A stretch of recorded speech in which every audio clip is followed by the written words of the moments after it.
Madam थांबा madam. शहरात आहात, नेमकं कोणाकोणाची भेट झालेली आहे, काय काय तुम्हाला अधिकाऱ्यांनी सांगितलं, काय सांगाल सविस्तर?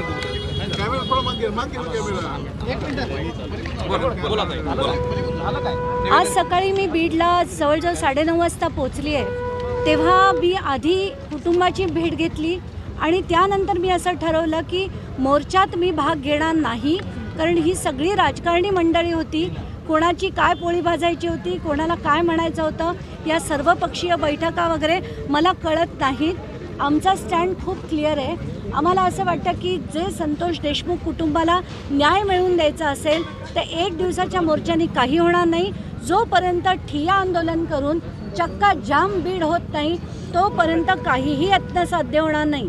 म्हणून आम्ही असं ठरवलं की उद्यापासून 10 ते 4 इथे कलेक्टर ऑफिसच्या बाहेर आम्ही बसणार.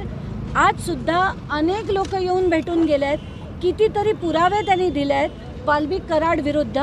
तिथे जाऊन 4च्या पुढे आम्ही प्रत्येक जिथे जे कंप्लेंट देतील तिथे पोचून एक पोलखोल करू आणि मुंडे कसे, धनंजय मुंडे राजीनामा कसा देत नाही हे आम्ही डेफिनेटली बघणार आहे. कारण जोपर्यंत राजीनामा त्यांचा होणार नाही, वाल्मिक कराडची अटक होणार नाही, तोपर्यंत बीडवरनं जाणार नाही. मी स्वतः या आंदोलनात रोज उपस्थित रोज सकाळी 10 ते 4. आणि माझी कळकळीची विनंती आहे सगळ्या बीडच्या जनतेला की तुम्हाला खरंच यातनं काही मार्ग काढायचा हवे असेल, दहशत बंद करायची असेल तर तुम्हाला हे करायला हवं.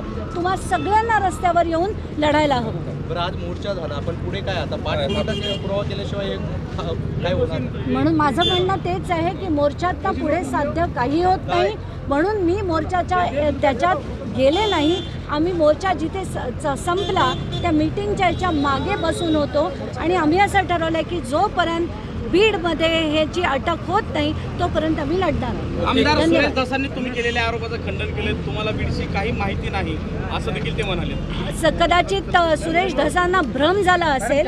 2012-13 पासून बीडमध्ये येऊन आम्ही लढतोय.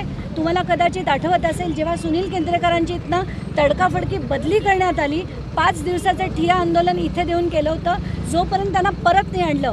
पण प्रॉब्लेम असा आहे की तेव्हाचे मुख्यमंत्री पृथ्वीराज चव्हाण होते, तो चांगला माणूस होता आणि त्यांनी ती बदली करून दिली. आता होईल की नाही शंका आहे, पण आम्ही ठिय्या आंदोलन देऊन ते करून घेणार आहोत.